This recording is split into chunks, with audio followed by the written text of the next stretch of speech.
Students, நம்ம காலேஜில் நடக்க போற ஃபங்க்ஷனுக்கு யார கெஸ்டா கூப்பிடலான்னு டிஸ்கஸ் பண்ண சொல்லிருக்காங்க. இப்ப ஒருத்தரா யார கெஸ்டா கூப்பிடலான்னு நீங்க என்ன சொல்ல போறீங்க? சார் பிடிஎஸ் ஜங்குக்க கூப்பிடலாம் சார்.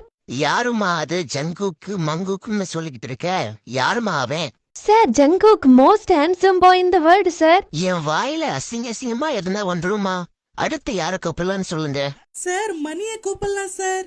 யாருமா அது? மணி சார் ரசிகர்களின் ரசிகன் மணி சார். ஸ்னாப்சாட்ல பெரிய கை. வந்து செவிலு மேலேயே ஒண்ணு விட்டன்னா என் கை எவ்வளவு பெருசுன்னு தெரியுமா? அடுத்து யார கூப்பிடலான்னு சொல்லுங்க. சார் நம்ம காத்து கருப்ப கலையை கூப்பிடலாம் சார். யாருமா அது? காத்து கருப்பு கலை. பேரே வித்தியாசமா இருக்கு. சார் காத்து கருப்பு கலை டபுள் மீனிங் காமெடி எல்லாம் பண்ணுவா சார். நான் உன்னை இப்ப சிங்கிள் மீனிங்ல பச்சையா கேட்டுற போறேன். கம்முனு உக்காருமா. கொம்மால உருப்பியாச்சும் ஒரு ஐஏஎஸ் ஆபீசரை கூப்பிடலாம், ஒரு ஐபிஎஸ் ஆபீசரை கூப்பிடலாம்னு சொல்றீங்களா? சார் அப்ப நம்ம சைலேந்திர பாபா கூப்பிடலாமா சார்? சைரன் வச்ச ஆம்புலன்ஸ் வேணா கூப்பிடலாமா? எதுக்கு சார்? உன் மண்டைய உடைச்சி அதுல படுக்க வைக்கத்தாமா?